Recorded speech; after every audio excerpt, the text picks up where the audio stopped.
أعوذ بالله من الشيطان الرجيم.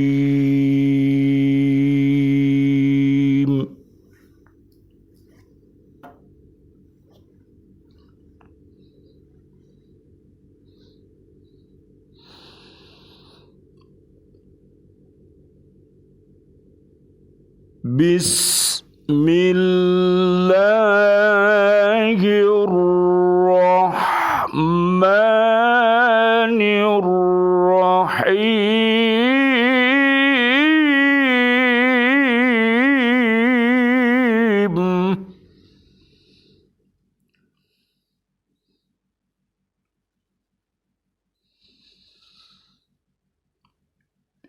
إنا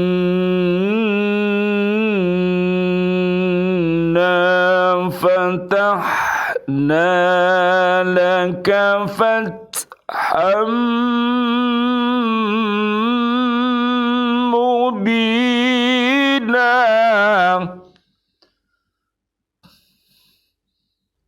ليغفر لك الله ما تقدم من ذنبك وما تأخر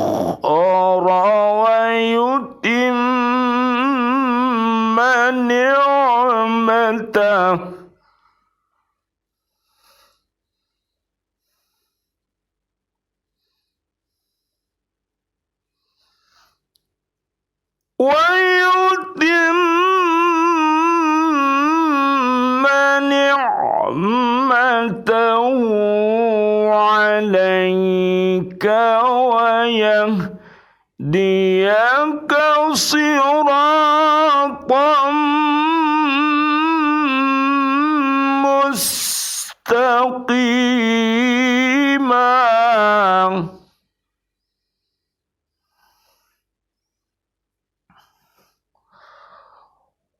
وينصرك الله نصرا عزيزا.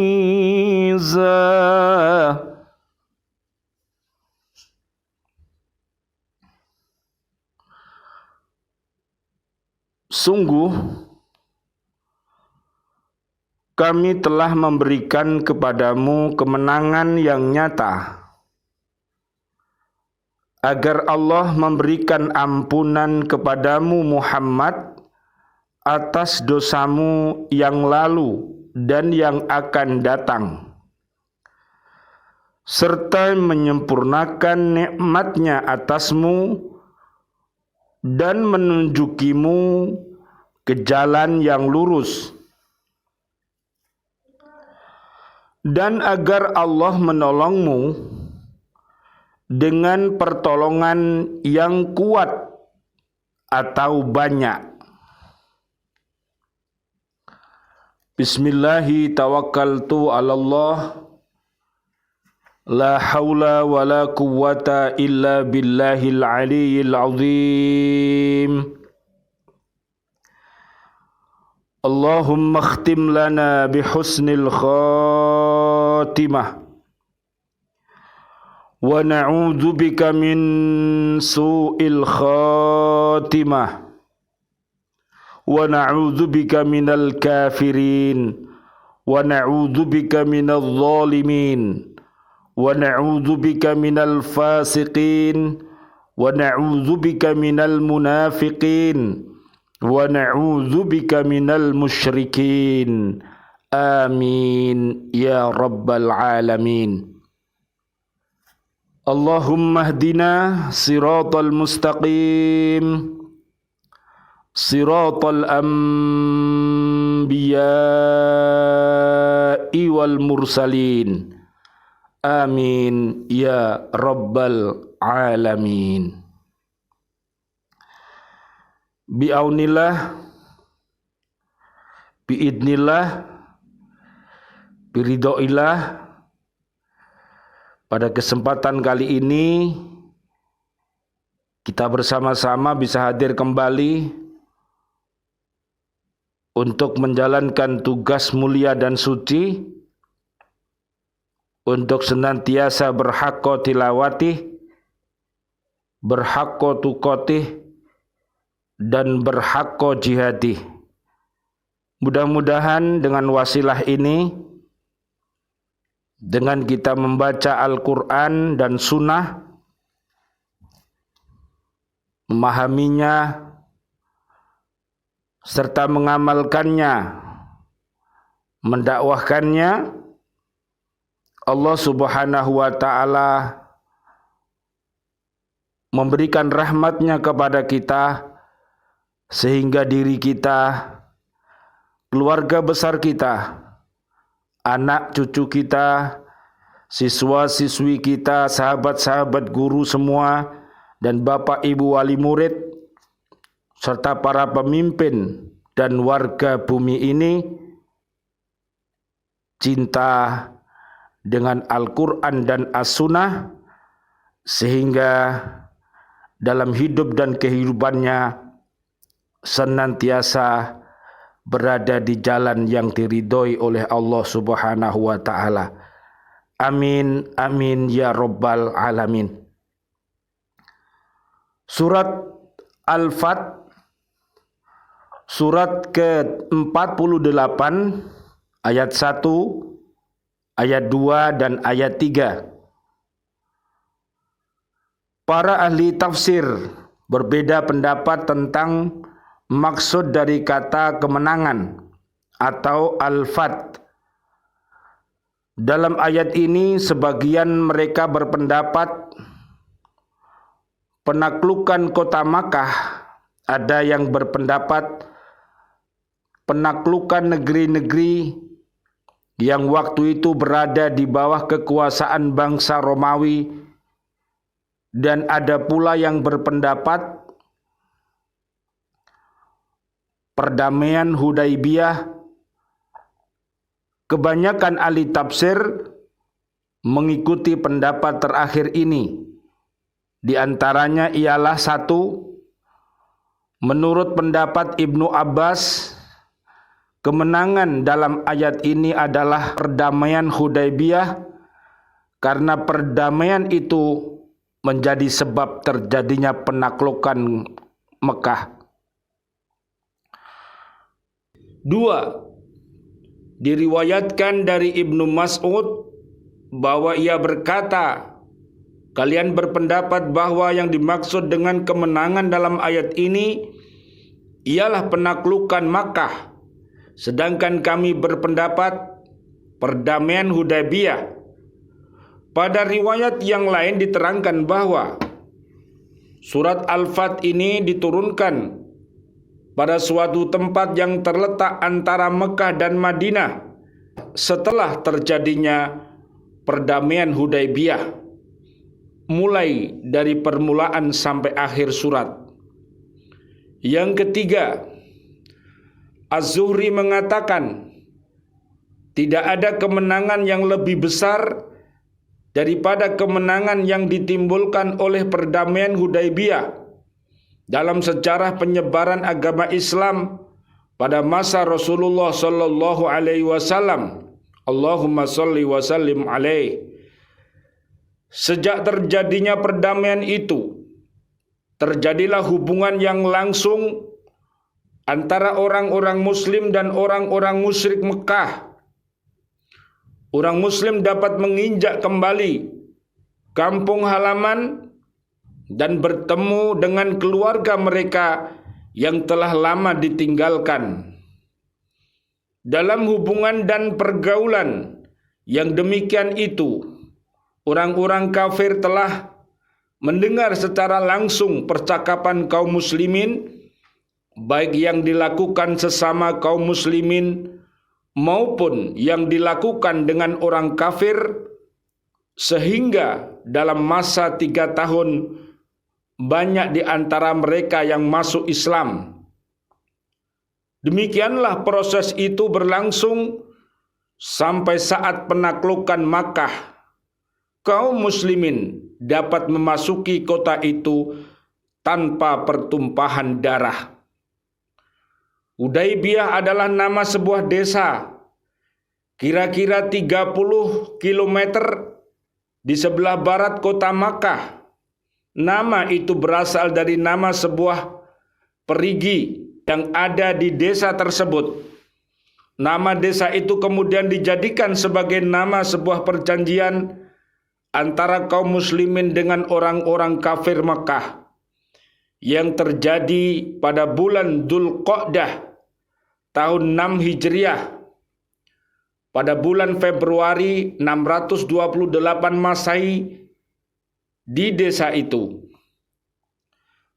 Pada tahun ke-6 Hijriah, Nabi Muhammad sallallahu alaihi wasallam, Allahumma shalli wa sallim alaihi, beserta kaum muslimin yang berjumlah hampir 1.500 orang memutuskan untuk berangkat ke Mekah untuk melepaskan rasa rindu mereka kepada Baitullah, kiblat mereka, dengan melakukan umrah dan untuk melepaskan rasa rindu kepada sanak keluarga yang telah lama mereka tinggalkan, untuk menghilangkan prasangka yang tidak benar dari orang-orang kafir Makkah. Maka kaum muslimin mengenakan pakaian ihram, membawa hewan-hewan untuk disembelih yang akan disedekahkan kepada penduduk Makkah. Mereka pun berangkat tidak membawa senjata kecuali sekedar senjata yang bisa dibawa orang dalam perjalanan jauh. Sesampainya di Hudaybiyah, rombongan besar kaum muslimin itu bertemu dengan Bashar bin Sufyan Al-Ka'bi.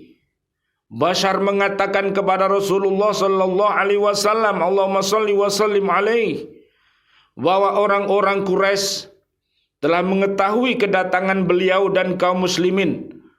Oleh karena itu mereka telah mempersiapkan bala tentara dan senjata untuk menyambut kedatangan kaum muslimin. Mereka sedang berkumpul di Dzituwa. Rasulullah sallallahu alaihi wasallam, Allahumma shalli wa sallim alaihi, lalu mengutus Utsman bin Affan menemui pimpinan dan pembesar Quraisy untuk menyampaikan maksud kedatangan beliau beserta kaum muslimin. Maka berangkatlah Utsman bin Affan. Kaum muslimin menunggu-nunggu kepulangan Utsman, tetapi ia tidak juga kunjung kembali. Hal itu terjadi karena Utsman ditahan oleh pembesar-pembesar Quraisy. Kemudian tersiar berita di kalangan kaum muslimin bahwa Utsman telah mati dibunuh oleh para pembesar Quraisy. Mendengar berita itu, banyak kaum muslimin yang telah hilang kesabarannya. Rasulullah sallallahu alaihi wasallam, Allahumma shalli wa sallim alaihi, bersumpah akan memerangi kaum kafir Quraisy. Menyaksikan hal itu, kaum muslimin membaiat beliau bahwa mereka akan berperang bersama Nabi melawan kaum kafir Quraisy. Hanya satu orang yang tidak membaiat, yaitu Jad bin Qais al-Ansari. Baiat para sahabat itu diridhoi Allah Subhanahu wa taala sebagaimana disebut dalam ayat 18 surat ini. Oleh karena itu, baiat itu disebut baiatur ridwan, yang berarti baiat yang diridhoi. Baiatur ridwan ini menggetarkan hati orang-orang musyrik Mekah karena takut kaum muslimin akan menuntut balas bagi kematian Utsman sebagaimana yang mereka duga. Oleh karena itu, yang menyatakan bahwa berita tentang pembunuhan Utsman itu tidak benar dan mereka datang untuk berunding dengan Rasulullah sallallahu alaihi wasallam, Allahumma shalli wa sallim alaihi. Perundingan itu menghasilkan perdamaian yang disebut perjanjian Hudaybiyah. Sulhul Hudaybiyah. Isi perdamaian itu ialah satu, menghentikan peperangan selama 10 tahun. Yang kedua, setiap orang Quraisy yang datang kepada Rasulullah sallallahu alaihi wasallam, Allahumma shalli wa sallim alaihi, tanpa seizin wali yang mengurusnya harus dikembalikan. Tetapi setiap orang Islam yang datang kepada orang Quraisy tidak dikembalikan kepada walinya. Yang ketiga, kabilah-kabilah Arab boleh memilih antara mengadakan perjanjian dengan kaum muslimin atau dengan orang-orang musyrik Makkah. Sehubungan dengan ini, maka kabilah Khuza'ah memilih kaum muslimin, sedangkan golongan Bani Bakr memilih kaum musyrik Mekah. Yang keempat, Nabi Muhammad sallallahu alaihi wasallam, Allahumma shalli wa sallim alaihi, dan rombongan tidak boleh masuk Mekah pada tahun perjanjian itu dibuat, tetapi baru dibolehkan pada tahun berikutnya dalam masa 3 hari. Selama 3 hari itu orang-orang Quraisy akan mengosongkan kota Makkah. Nabi Muhammad sallallahu alaihi wasallam dan kaum muslimin tidak boleh membawa senjata lengkap memasuki kota Makkah. Setelah perjanjian itu, Rasulullah sallallahu alaihi wasallam beserta kaum muslimin kembali ke Madinah. Perjanjian perdamaian itu ditentang oleh sebagian sahabat karena mereka menganggap perjanjian itu merugikan kaum muslimin dan lebih menguntungkan orang-orang musyrik Mekah. Apabila dilihat sepintas lalu, memang benar anggapan sebagian para sahabat itu, seperti yang tersebut pada butir 2 dan butir 4. Dalam perjanjian itu ditetapkan bahwa setiap orang musyrik yang datang kepada Nabi tanpa seizin walinya harus dikembalikan. Sebaliknya, kalau orang muslimin datang kepada orang Quraisy tidak dikembalikan. Di samping itu kaum muslimin dilarang masuk kota Makkah pada tahun itu, sekalipun dibolehkan pada tahun berikutnya, namun hanya dalam waktu 3 hari. Sedang kota Makkah adalah kampung halaman mereka sendiri. Pada waktu itu kaum muslimin merasa telah mempunyai kekuatan yang cukup untuk memerangi dan mengalahkan orang-orang musyrik. Mengapa tidak langsung senjata memerangi mereka? Lain halnya dengan Rasulullah sallallahu alaihi wasallam, Allahumma shalli wa sallim alaihi, dan para sahabat yang lain yang memandangnya dari segi politik dan mempunyai pandangan yang jauh ke depan sesuai dengan ilham dari Allah Subhanahu wa taala. Beliau yakin bahwa perjanjian itu akan merupakan titik pangkal kemenangan yang akan diperoleh kaum muslimin pada masa-masa yang akan datang. Sekalipun butir 2 dan 4 dari perjanjian itu seakan-akan merugikan kaum muslimin, beliau yakin bahwa tidak akan ada kaum muslimin yang menjadi kafir kembali karena mereka telah banyak mendapat ujian dari Tuhan mereka. Keyakinan beliau itu tergambar dalam sikap beliau setelah terjadinya perjanjian itu. Jika dipelajari, maka apa yang diyakini oleh Rasulullah sallallahu alaihi wasallam, Allahumma shalli wa sallim alaihi, dapat dipahami. 1. Dengan adanya perjanjian Hudaybiyah berarti orang-orang musyrik Makkah secara tidak langsung telah mengaku secara de facto pemerintahan kaum muslimin di Madinah selama ini. Mereka menyatakan bahwa Nabi dan kaum muslimin tidak lebih dari sekelompok pemberontak yang ingin memaksakan kehendaknya kepada mereka. Yang kedua, dengan dibolehkannya Rasulullah sallallahu alaihi wasallam, Allahumma shalli wa sallim alaihi, bersama kaum muslimin memasuki kota Makkah pada tahun yang akan datang untuk melaksanakan ibadah di sekitar Ka'bah, terkandung pengertian bahwa orang-orang musyrik Makkah telah mengakui agama Islam sebagai agama yang berhak menggunakan Ka'bah sebagai rumah ibadah mereka, dan hal ini juga berarti bahwa mereka telah mengakui agama Islam sebagai salah satu dari agama-agama yang ada di dunia.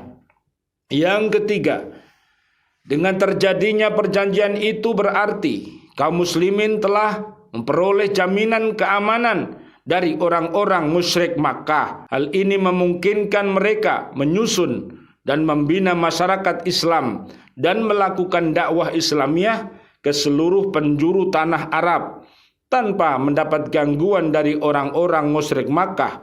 Selama ini setiap usaha Rasulullah sallallahu alaihi wasallam, Allahumma shalli wa sallim alaih, selalu mendapat rintangan dan gangguan dari mereka.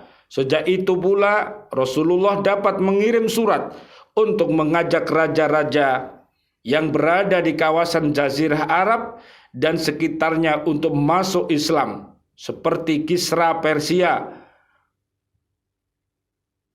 Mukaukis dari Mesir, Heraklius Kaisar Romawi, Raja Ghassan, pembesar-pembesar Yaman, Raja Najasyi atau Negus dari Ethiopia, dan sebagainya. Pada tahun ke-8 Hijriah, orang Quraisy menyerang Bani Khuza'ah, sekutu kaum muslimin. Dalam perjanjian Hudaybiyah disebutkan bahwa penyerangan kepada salah satu dari sekutu kaum muslimin berarti penyerangan kepada kaum muslimin. Hal ini berarti bahwa pihak yang menyerang telah melanggar secara sepihak perjanjian yang telah dibuat. Oleh karena itu, pada tahun ke-8 Hijriah, tanggal 10 Ramadan, berangkatlah Rasulullah sallallahu alaihi wasallam, Allahumma shalli wa sallim alaih, bersama 10.000 kaum muslimin menuju Makkah. Setelah mendengar kedatangan kaum muslimin dalam jumlah yang demikian besar, maka orang-orang Quraisy menjadi gentar dan takut, sehingga Abu Sufyan, pemimpin Quraisy waktu itu, segera menemui Rasulullah di luar kota Makkah. Ia menyatakan kepada Rasulullah sallallahu alaihi wasallam bahwa ia dan seluruh kaumnya menyerahkan diri kepada beliau, dan ia sendiri menyatakan masuk Islam saat itu juga.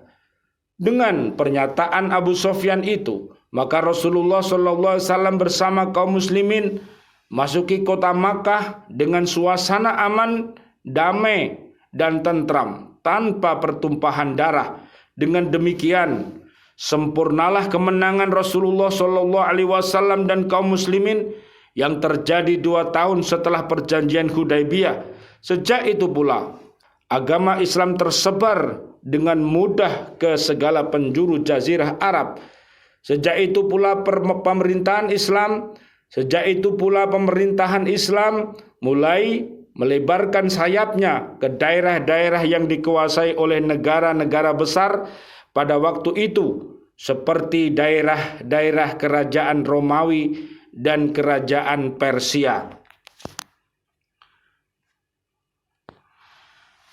Ayat 2 dan 3. Ayat ini menerangkan bahwa dengan terjadinya perjanjian Hudaybiyah berarti Allah telah menyempurnakan nikmatnya yang tiada terhingga kepada Rasulullah sallallahu alaihi wasallam, Allahumma shalli wa sallim alaih. Nikmat-nikmat itu ialah: 1, mengampuni dosa-dosa Rasulullah sallallahu alaihi wasallam yang dilakukan sebelum dan sesudah terjadi perjanjian Hudaybiyah. Tentu saja yang dimaksud dosa dalam ayat ini ialah yang tidak mengurangi atau merusak fungsi kenabiannya, karena Nabi Muhammad SAW sebagai Nabi dan Rasul terpelihara dari perbuatan dosa besar. Yang kedua, tersebarnya agama Islam ke seluruh Jazirah Arab, bahkan ke beberapa daerah kerajaan Romawi. Hal ini menjadikan Rasulullah sallallahu alaihi wasallam sebagai orang yang bertanggung jawab mengurus persoalan agama dan juga sebagai kepala negara. Dalam sejarah jarang terjadi hal yang demikian di antara nabi dan rasul yang merangkap sebagai kepala negara. Hanya Nabi Daud alaihi salam dan putra beliau Nabi Sulaiman alaihi salam. Yang ketiga, membimbing Rasulullah sallallahu alaihi wasallam, Allahumma shalli wa sallim alaihi, ke jalan yang lurus dan diridhoinya. Yang keempat, menolong Rasulullah dari gangguan dan serangan musuh sehingga tidak satupun yang dapat menyerang dan membunuhnya. Menurut Mujahid, Sufyan As-Sauri, Ibnu Jarir Al-Wahidi dan beberapa ulama lain, yang dimaksud dengan memberi pengampunan dalam ayat ini ialah mengampuni dosa-dosa Rasulullah sallallahu alaihi wasallam sebelum dan sesudah beliau diangkat menjadi rasul. Az-Zamakhsyari dalam tafsir Al-Kasyaf mengatakan Allah menjadikan penaklukan kota Makkah itu sebagai sebab bagi pengampunan dosa Nabi Muhammad sallallahu alaihi wasallam, karena Allah menjadikannya sebagai penyebab Rasulullah mendapat 4 hal, yaitu pengampunan dosa, penyempurnaan nikmat, petunjuk ke jalan yang lurus, dan kemenangan yang gemilang. Mudah-mudahan kita semuanya bisa menjadi umat Nabi Muhammad yang terbaik, yang senantiasa hidup dalam kehidupan ini, senantiasa berpegang teguh kepada Al-Quran dan As-Sunnah ini. Dan marilah kita membaca kisah-kisah sejarah para nabi dan rasul. Mari yang baik kita ikuti dan yang buruk kita tinggalkan. Mudah-mudahan umat di akhir zaman ini condong untuk memilih kebenaran sebagai jalan untuk perdamaian. Dan mudah-mudahan Allah Subhanahu wa ta'ala memberikan hidayah al-Islam kepada orang-orang yang hatinya mati dengan mengucapkan asyhadu alla ilaha illallah wa asyhadu anna Muhammadar Rasulullah. Dan mudah-mudahan orang-orang yang hatinya sakit, yang biasa berkata dusta, yang biasa berjanji dan mengingkari janji-janjinya, dan yang biasa berkhianat atas amanah yang dipikulnya, mereka mudah-mudahan mendapatkan taubatan nasuha. Amin amin ya rabbal alamin. Wal afu minkum. Wassalamualaikum warahmatullahi wabarakatuh. Waalaikumsalam warahmatullahi wabarakatuh.